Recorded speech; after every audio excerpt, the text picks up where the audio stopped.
देखो आज हम इस वीडियो में एक इंपॉर्टेंट डिराइवेशन को देखेंगे, that is bar magnet as an equivalent solenoid. ठीक है, तो ये जो वर्ड है इक्विवेलेंट, और ये डिराइवेशन बहुत ही ज़्यादा इंपॉर्टेंट है, बोर्ड एग्जाम के लिए 3 मार्क्स के लिए पूछे जाते हैं। ठीक है, तो आप लोग अच्छे से देखना। तो इसमें एकदम डिटेल्स में हम लोग देखेंगे चीज़ों को, हर एक डाउट को देखेंगे।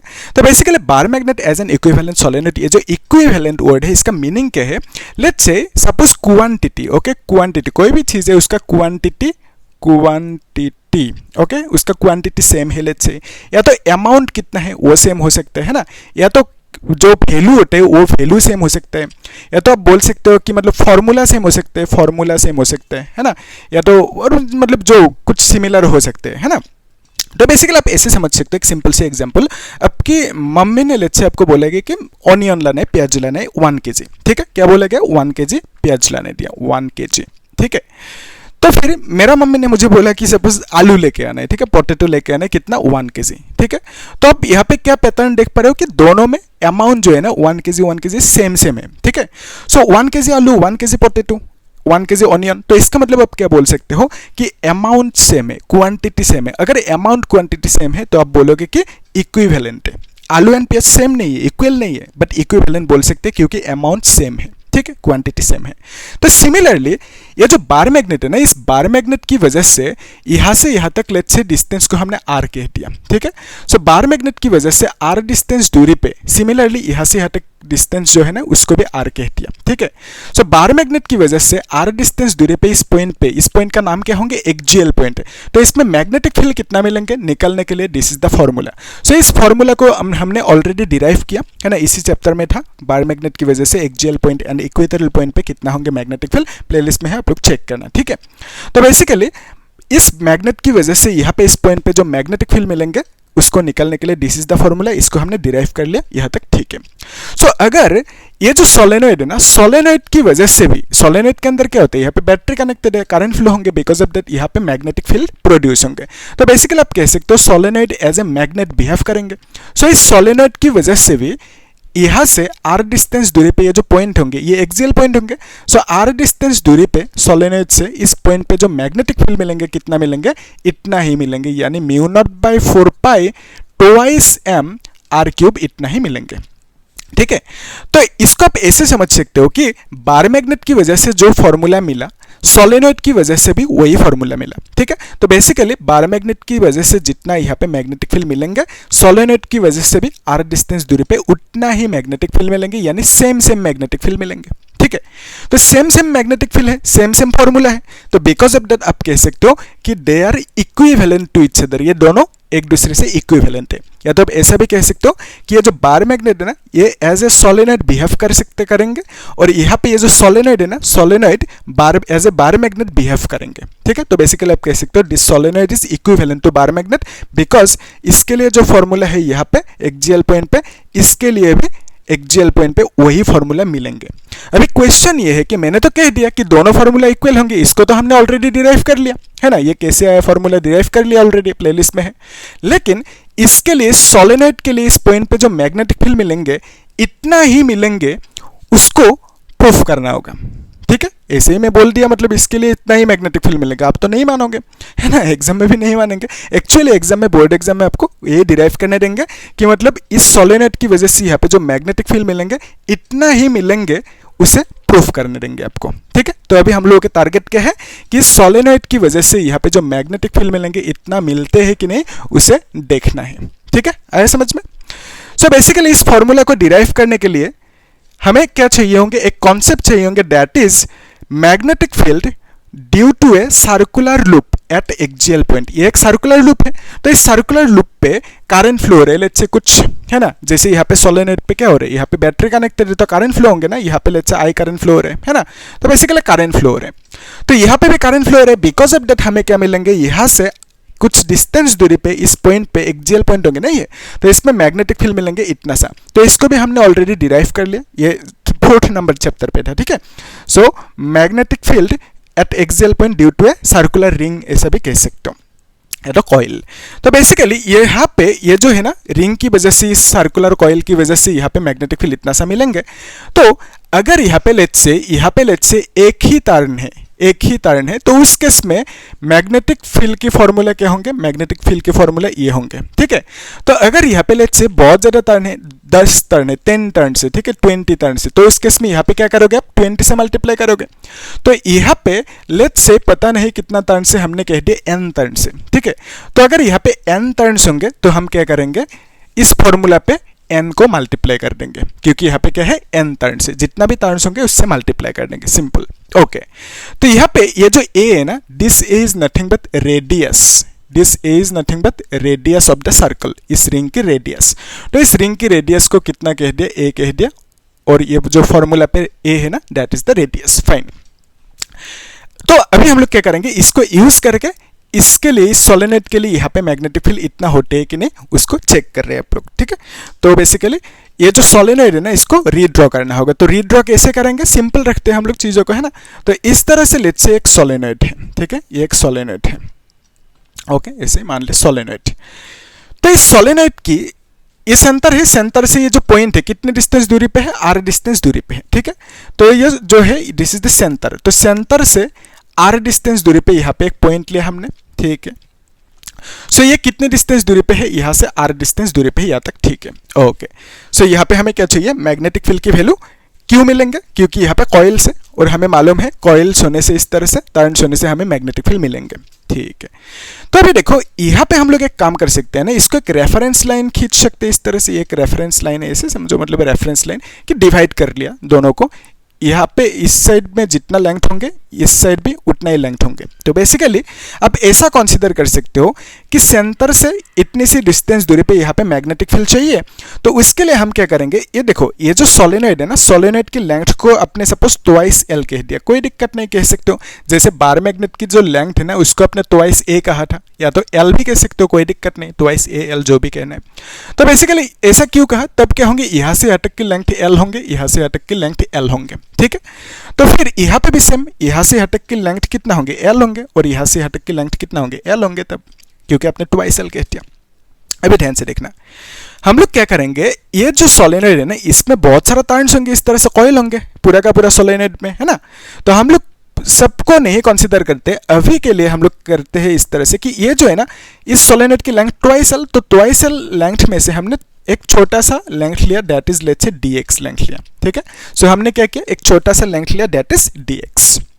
सो ये जो dx लेंथ है ना, इसमें कॉइल्स होंगे, इस तरह से टर्न्स होंगे, है कि नहीं, तो इसमें टर्न्स होंगे, कितना टर्न्स होंगे नहीं पता, तो इसमें बहुत सारा टर्न्स होंगे, इस तरह से, है ना। तो इतना सा लेंथ में, dx लेंथ में इस तरह से बहुत सारा टर्न्स होंगे, नहीं पता, हम लोग कह देते हैं number of turns, number of turns जो होंगे ना यहाँ पे, इसको हमने सपोज n कह दिया, n मतलब कैपिटल N मतलब number of turns dx length में है। और आपको मालूम है एक चीज कि जो नंबर डेंसिटी होता है ना, नंबर डेंसिटी की मीनिंग क्या है कि number of turns divided by कितना लेंथ, यानी कितना लेंथ में कितना नंबर ऑफ टर्न्स है, that is called number density. यानी आप ऐसा भी कह सकते हो, नंबर डेंसिटी की सिंबल क्या है, that is small n, okay. Number of turns की सिंबल कैपिटल N, लेंथ कितना लेंथ में है, तो इस इतना सा लेंथ में कितना टर्न्स है, हमने कंसीडर किया कि n टर्न्स है। सो कितना लेंथ, dx लेंथ, तो dx लिखना होगा, तो dx लेंथ में n टर्न्स है, उसी को आपने क्या कह दिया, number density, which is number of turns divided by length, कितना लेंथ में कितना टर्न्स है, वही नंबर डेंसिटी। सो यहाँ से आप n की वैल्यू क्या लिख सकते हो, this n is nothing but n into dx लिख सकते हो, इस तरह से, है ना। सो ये जो n है नंबर ऑफ टर्न्स, उसकी जगह पे आप क्या लिख सकते हो, n dx, ठीक है। तो नंबर ऑफ टर्न्स की जगह पे आप क्या लिख सकते हो, n dx। यहाँ तक क्लियर है, इजी। सो ये क्या है, this n is the number of turns, ठीक है। सो नंबर ऑफ टर्न्स की जगह पे n dx लिख सकते हो, ठीक है। तो अभी देखो, ये जो कॉइल है ना, इतना सा कॉइल, यहाँ पे जितना भी कॉइल है उसके लिए, यहाँ पे तो बहुत सारा कॉइल है इस तरह से, है ना, पूरा का पूरा सोलेनोइड में कॉइल होंगे। तो हम क्या कर रहे हैं, यहाँ पे इतना सा कॉइल के लिए इस पॉइंट पे जो मैग्नेटिक फील्ड मिलेंगे, तो ये सर्कुलर होंगे ना, इस तरह से, है ना, इस तरह से कॉइल है। तो बेसिकली इतना सा कॉइल के लिए यहाँ पे जो मैग्नेटिक फील्ड मिलेंगे, उसको हमने कह दिया स्मॉल मैग्नेटिक फील्ड dB, ठीक है। सो dB मतलब क्या है, इसमें जितना कॉइल है उसके लिए यहाँ पे magnetic field, small magnetic field मिलेंगे। तो कैपिटल V मतलब टोटल मैग्नेटिक फील्ड, पूरा का पूरा सोलेनोइड की वजह से जो मैग्नेटिक फील्ड मिलेंगे उसको कैपिटल B कह देंगे। और अभी इतना सा कॉइल के लिए जो मैग्नेटिक फील्ड मिला इस पॉइंट पे, उसको dB कह दिया। अभी ध्यान से देखना एक चीज, ये जो dx लेंथ लिया ना, सोलेनोइड की सेंटर से कितनी दूरी पे है, इतनी सी दूरी पे है। सो बेसिकली इतनी सी डिस्टेंस को हम लोग x कह सकते हैं। तो बेसिकली आप ऐसा भी कह सकते हो कि x डिस्टेंस दूरी पे हमने dx स्मॉल लेंथ को कंसीडर किया। सो यहाँ से यहाँ तक x डिस्टेंस दूरी पे हमने dx को कंसीडर किया, ठीक है। सो सिंपल सी डिस्टेंस x कह दिया, कोई दिक्कत नहीं। अभी ध्यान से देखना एक चीज, यहाँ से यहाँ तक की डिस्टेंस कितना है, r है। तो यहाँ से यहाँ तक की डिस्टेंस कितना होंगे बोलो, यस। तो यहाँ से सेंटर से यहाँ तक की डिस्टेंस, ओके, सेंटर से यहाँ तक की जो डिस्टेंस है this is r, okay, centre से। सो यहाँ से यहाँ तक अगर r होंगे, r में से अगर x को माइनस करोगे तो आपको यहाँ से यहाँ तक की डिस्टेंस मिल जाएंगे, है ना। सो मैं कह रहा हूँ ये जो डिस्टेंस होंगे this is nothing but r minus x, ठीक है। सो इतना सा है r में से x को माइनस करो तो आपको क्या मिलेंगे, यहाँ से यहाँ तक की डिस्टेंस मिलेंगे which is r minus x, ठीक है। तो मतलब कॉइल से, इस कॉइल से पॉइंट की जो डिस्टेंस है वो कितना है, r माइनस एक्स। जैसे यहाँ पे इस कॉइल से पॉइंट की जो डिस्टेंस है दैट इज x, तो ये जो x लिखा ना this x is nothing but coil से पॉइंट की डिस्टेंस, ठीक है, distance between coil and point. ऐसे लिख भी सकते हो कि डिस्टेंस बिटवीन कॉइल और टर्न्स एंड पॉइंट लिख दो, ठीक है। सो दोनों के बीच में जो डिस्टेंस है वो x लिखना होगा। सो वही फॉर्मूला अगर हम यहाँ पे अप्लाई करें, ठीक है, जैसे फॉर एग्जांपल म्यू नॉट आई है, a स्क्वायर है, n है, ठीक है, फिर नीचे क्या है 2 है और यहाँ पे x square plus a square और यहाँ पे क्या लिखोगे 3/2 लिखोगे। तो ऐसे अगर डायरेक्टली उस फॉर्मूला को यहाँ पे अप्लाई करोगे तो गलत हो जाएंगे, क्यों, क्योंकि यहाँ पे डिस्टेंस अलग अलग है। जैसे फॉर एग्जांपल इस कॉइल की वजह से यहाँ पे मैग्नेटिक फील्ड इतना सा, तो डिस्टेंस x लिखा नीचे, है ना। सो फिर यहाँ पे इन कॉइल की वजह से यहाँ पे मैग्नेटिक फील्ड चाहिए, उसको dB कह दिया, है ना। सो इन कॉइल की वजह से यहाँ पे जो मैग्नेटिक फील्ड मिला dB, तो उसके लिए डिस्टेंस क्या लिखोगे, कॉइल से डिस्टेंस लिखोगे। यानी ये जो फॉर्मूला है ना dB, इस फॉर्मूला को आप ऐसे लिख सकते हो कि mu naught I a square है, n है, ठीक है। तो इसमें करंट कितना है, दैट इज I करंट है, म्यू नॉट तो कांस्टेंट है। तो a मतलब क्या है, इसका रेडियस। तो ये जो कॉइल है ना इसका भी रेडियस होंगे, इस रेडियस को भी हम लोग a कह देते हैं, ठीक है। तो इस रेडियस को इस कॉइल के a कह दिया, जैसे हुआ पे a है तो यहाँ पे a लिख सकते हो फिर। तो यहाँ पे n मतलब डेंसिटी, n मतलब क्या है, नंबर ऑफ टर्न्स, ठीक है, जिसकी वैल्यू कितना है, इतना सा n dx, इसको लिख सकते हैं। तो अभी देखो यहाँ पे 2 है नीचे, फिर यहाँ पे देखो x मतलब क्या है, कॉइल से पॉइंट की डिस्टेंस। तो यहाँ पे x मतलब क्या है, कॉइल से पॉइंट की डिस्टेंस। तो इस कॉइल से पॉइंट की डिस्टेंस कितना है, कॉइल से पॉइंट की डिस्टेंस r माइनस एक्स। तो यहाँ पे x की जगह पे क्या लिखोगे, कॉइल से पॉइंट की distance which is r minus x और यहाँ पे स्क्वायर कर दो, ठीक है, इजी है। सो यहाँ पे x है कॉइल से पॉइंट की डिस्टेंस और यहाँ पे कॉइल से पॉइंट की डिस्टेंस कितना है, r माइनस एक्स। तो r माइनस एक्स लिख दिया, स्क्वायर लिखना होगा। सो प्लस क्या लिखोगे, रेडियस स्क्वायर, a मतलब रेडियस, तो इसका भी रेडियस a ही कंसीडर किया हमने, तो यहाँ पे a स्क्वायर लिख दो। और यहाँ पे क्या लिखोगे, नेक्स्ट 3/2 लिखोगे, ठीक है, 3/2 लिख दिया, इजी है। तो अभी देखो ये जो n है ना, इस n की वैल्यू आप लिख सकते हो कितना, इतना सा लिख सकते हो n dx। तो ये जो n है, इस n की जगह पे आप डायरेक्टली यहाँ पे n dx लिख सकते हो, ठीक है। सो n की जगह पे हमने क्या किया, n dx लिख दिया, यहाँ तक सही है, इजी कर सकते हो। तो अभी देखो ये हमें मिला स्मॉल मैग्नेटिक फील्ड dB, है ना, किसकी वजह से, इतना सा कॉइल की वजह से। तो यहाँ पे बहुत सारा कॉइल्स है, उन सब कॉइल की वजह से यहाँ पे जो मैग्नेटिक फील्ड मिलेंगे वो कितना होंगे, उसको सपोज b कह दिया। सो b की वैल्यू कैसे मिलेंगे, अब क्या करोगे, इंटीग्रेट करोगे स्मॉल मैग्नेटिक फील्ड dB को। सो जब भी स्मॉल मैग्नेटिक फील्ड dB को इंटीग्रेट करेंगे तो तब हमें क्या मिलेंगे, टोटल मैग्नेटिक फील्ड b मिलेंगे, ठीक है। तो हमने क्या किया, स्मॉल मैग्नेटिक फील्ड dB को इंटीग्रेट किया, तब हमें मिलेंगे टोटल मैग्नेटिक फील्ड b। यानी आप ऐसा कह सकते हो कि b जो है ना, b is the total magnetic field, मतलब पूरा का पूरा सोलेनोइड में जितना भी कॉइल्स है उन सब कॉइल्स के लिए यहाँ पे मैग्नेटिक फील्ड। dB क्या है, dB ओनली यहाँ पे जितना कॉइल्स है उन सब कॉइल्स के लिए यहाँ पे मैग्नेटिक फील्ड वो है dB। सो पूरा का पूरा कॉइल्स के लिए, पूरा का पूरा सोलेनोइड के लिए यहाँ पे जो मैग्नेटिक फील्ड मिलेंगे that is b। So b मतलब आप लिख सकते हो total magnetic field due to solenoid, जो कितना होना चाहिए, इतना होना चाहिए। तो वही हम लोगों की टारगेट है, ये मिलते हैं कि नहीं उसी को देखना है, ठीक है।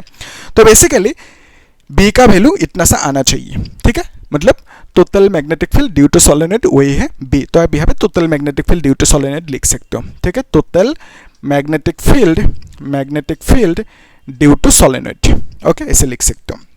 अभी ध्यान से देखना, ये जो dV है ना, dB की वैल्यू आप लिख सकते हो, क्या लिखोगे, mu naught I a square n dx divided by क्या लिखोगे, 2 r माइनस एक्स और यहाँ पे स्क्वायर प्लस a स्क्वायर लिख दो और यहाँ पे 3/2 लिख दो, इस तरह से, ठीक है। सो अभी देखो जो कांस्टेंट होते हैं ना वो बाहर आएंगे, तो कांस्टेंट कौन कौन है, यहाँ पे म्यू नॉट कांस्टेंट है, करंट कांस्टेंट है, ए मतलब रेडियस कांस्टेंट है, एन मतलब नंबर डेंसिटी वो भी कांस्टेंट है, सो डीएक्स कांस्टेंट नहीं है। फिर यहाँ पे टू कांस्टेंट है, टू को बाहर लेके आ, फिर यहाँ पे इसको अंदर रख दो, डीएक्स है, और यहाँ पे क्या लिखोगे r minus x square plus a square, और यहाँ पे 3/2 है, ठीक है। सो इसको आर को बाहर लेके नहीं जाना, मतलब इस ए को भी बाहर नहीं लेके आना, क्योंकि ये ब्रैकेट के अंदर है ना, ब्रैकेट के अंदर होने से डायरेक्टली इस ए को बाहर नहीं लेके आ सकते, ठीक है। ये मतलब क्या, रेडियस है, रेडियस तो कांस्टेंट है, लेकिन इसको बाहर नहीं लेके आ सकते बिकॉज ये ब्रैकेट के अंदर है, ठीक है। सो यहाँ पे ये जो इंटीग्रेशन कर रहे हैं ना हम लोग, कहाँ से कहाँ तक कर रहे हैं, हमें टोटल मैग्नेटिक फील्ड चाहिए, टोटल मैग्नेटिक फील्ड यहाँ पे जितना भी कॉइल होंगे यहाँ से यहाँ तक, उन सब की वजह से मिलेंगे, यानी हम लोग इंटीग्रेशन कर रहे हैं यहाँ से यहाँ तक, ठीक है। सो इंटीग्रेशन करने के रूल क्या है, हम लोग यहाँ से यहाँ तक जो कर रहे हैं ना, लिमिट लगाएंगे कहाँ से कहाँ तक, तो आप बोलोगे देखो एक्चुअली क्या होता है ना, ये है कार्टेशियन कोऑर्डिनेट सिस्टम, ये सपोज इस यहाँ से लेफ्ट आ रहे हो तो माइनस में लिखोगे, राइट जाओगे तो प्लस में लिखोगे, तो ये सेंटर है, सेंटर से लेफ्ट आ रहे हो ना, सो एल की वैल्यू आप इसको माइनस में लिखोगे, और यहाँ पे राइट जा रहे हो तो इसको प्लस में लिखोगे, ठीक है। सो बेसिकली आप जो इंटीग्रेट कर रहे हो यहाँ से यहाँ तक, यानी आप ऐसा भी कह सकते हो कि माइनस एल से प्लस एल तक इंटीग्रेट कर रहे हो। सो इंटीग्रेशन की लिमिट क्या लिखोगे, माइनस एल से प्लस एल, ठीक है। सो यहाँ पे माइनस एल से प्लस एल तक आप इंटीग्रेट कर रहे हो, ठीक है, यहाँ तक इजी है। सो यहाँ तक तो क्लियर है। अभी ध्यान से देखना, अभी ज़्यादा है नहीं कुछ, तो ऐसे समझो कि ये जो मिला हमें बी का वैल्यू, सो बी का वैल्यू कितना मिला, मैग्नेटिक फील्ड का value that is mu naught I, एक काम करें डायरेक्टली कर देते हैं, तो यहाँ तक तो ठीक है, ठीक है। तो यहाँ पे देखो यह है बी का वैल्यू, ठीक है, यह है बी का वैल्यू हमें मिला इतना सा। तो अगर हम ऐसा कंसीडर करें, ये जो पॉइंट है ना, इस पॉइंट को मैंने सपोज बहुत दूर पे लेके गया, ठीक है, तो इस केस में जो आर है ना, आर की वैल्यू भी इंक्रीज होंगे, तो हम ऐसा लिख सकते हैं ना, if the point, okay, if the point is taken very far, okay, away लिख देना। तो बेसिकली अगर इस पॉइंट को बहुत दूर पे लेके जाएंगे तो उस केस में आर विल इंक्रीज, लेकिन जो ए है ना, रेडियस तो एज इट इज उतना ही रहेंगे, और जो एक्स की वैल्यू है, तो एक्स की वैल्यू से आर की वैल्यू बहुत ज़्यादा होंगे। तो बेसिकली आप कह सकते हो जब पॉइंट बहुत दूर पे जाएंगे तो उस केस में आर की value very greater than x होंगे and very greater than A होंगे, ठीक है। तो बेसिकली आप ऐसा कह सकते हो सिंपल के r is very greater than a and r is also very greater than x, ऐसा कह सकते हो, ठीक है। सब ऐसे सिचुएशन होंगे, R is very greater than A होंगे, तो उस केस में आप ए को नेग्लेक्ट करके जीरो कर सकते हो। सिमिलरली जो एक्स है ना, उसको भी आप नेग्लेक्ट करके जीरो कर सकते हो, क्योंकि वेरी ग्रेटर देन है आर एंड, तो इसका मतलब ए वेरी स्मॉल है, एक्स भी वेरी स्मॉल है, तो वेरी स्मॉल होंगे तो उसको नेग्लेक्ट करके नियरली जीरो या तो जीरो कह सकते हो।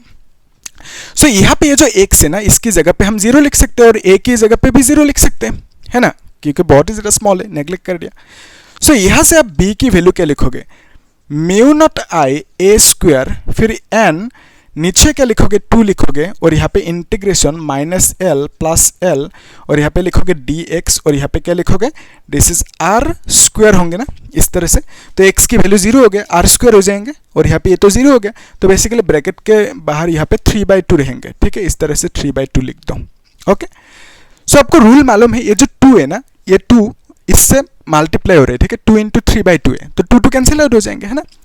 तो इसको आप ऐसा भी लिख सकते हो कि mu naught I a square N, फिर यहाँ पे 2, इसको आप देखो 2 कैंसिल आउट होंगे, यहाँ पे कर देते हैं माइनस एल प्लस एल, ठीक है, और इसको आप लिखोगे डी एक्स, और यहाँ पे इसको आप लिखोगे आर क्यूब लिख सकते हो, ठीक है। सब ये जो आर क्यूब है ना, इसको बाहर लेके सकते हो आप, ठीक है। तो मैं कह रहा हूँ ये जो है ना, बी का वैल्यू कितना मिलेंगे, mu naught I a square N 2, और यहाँ पे क्या लिखोगे, डी एक्स लिखोगे, आर क्यूब को बाहर लेके ये अपने minus L and this is plus L. तो यहाँ तक तो मिल गया हमें, लेकिन हमें चाहिए क्या, ये चाहिए फॉर्मूला, ठीक है। तो इसको पाने के लिए हम लोग क्या कर सकते हैं, इसको और थोड़ा सा मॉडिफाई कर सकते हैं। उसके लिए किसको मिलता है, अभी इसको मिलता रहता है, ठीक है, ये अभी काम की नहीं है, तो आप लोग नोट करते जाना, ठीक है, वीडियो को पॉज करना, वीडियो को, उसके बाद नोट करते जाना। सो एक्चुअली आपको ये जो मालूम है ना कि मैग्नेटिक मोमेंट की concept, let's say magnetic moment, इसको भी एक काम कर सकते हैं, थोड़ा सा और मॉडिफाई करके लिख ही देते हैं, है ना। तो इंटीग्रेशन की मीनिंग मालूम है आपको, इंटीग्रेशन की मीनिंग क्या है कि ये होंगे mu naught I a square n twice r cube, और इसको आप क्या लिखोगे, इस तरह से x लिखोगे, dx की इंटीग्रेशन x लिखोगे, ठीक है। और यहाँ पे रूल की हिसाब से माइनस एल एंड यहाँ पे प्लस एल होंगे, ठीक है, आपको मालूम है इंटीग्रेशन। तो बेसिकली इस तरह से ब्रैकेट लगाना होगा, लोअर लिमिट इस तरह से, अपर लिमिट इस तरह से। तो इसको अगर थोड़ा सा मॉडिफाई करें तो हम लिख सकते हैं कि b is equal to mu naught I a square, फिर यहाँ पे क्या है n है, फिर डिवाइडेड बाई 2 आर क्यूब है, 2 आर क्यूब है। फिर इसको आप क्या लिखोगे, देखो रूल क्या है कि x की जगह पे पहले अपर लिमिट को लिखोगे, प्लस एल लिखोगे, फिर माइनस दोगे, फिर x की जगह पे इस बार लोअर लिमिट माइनस एल को लिखोगे, इस बार x की जगह पे माइनस एल लिखोगे, ये है रूल, ठीक है। तो इंटीग्रेशन की रूल, x की जगह पे एक बार प्लस एल, एक बार माइनस देके माइनस एल लिखना होगा, ठीक है। तो ये कितना होंगे, दिस इज एल प्लस होंगे ना, L plus L twice L होंगे। तो बेसिकली आपको मिलेंगे mu naught I a square n twice L divided by 2 r cube, इतना सा मिला। तो टोटल मैग्नेटिक फील्ड बी का वैल्यू इतना सा मिला, ठीक है यहाँ तक फाइन। अभी ध्यान से देखना है कॉन्सेप्ट ये है कि जो मैग्नेटिक मोमेंट होता है ना, मैग्नेटिक मोमेंट की फॉर्मूला क्या है, करंट इनटू एरिया, ठीक है, ये आपको मालूम है।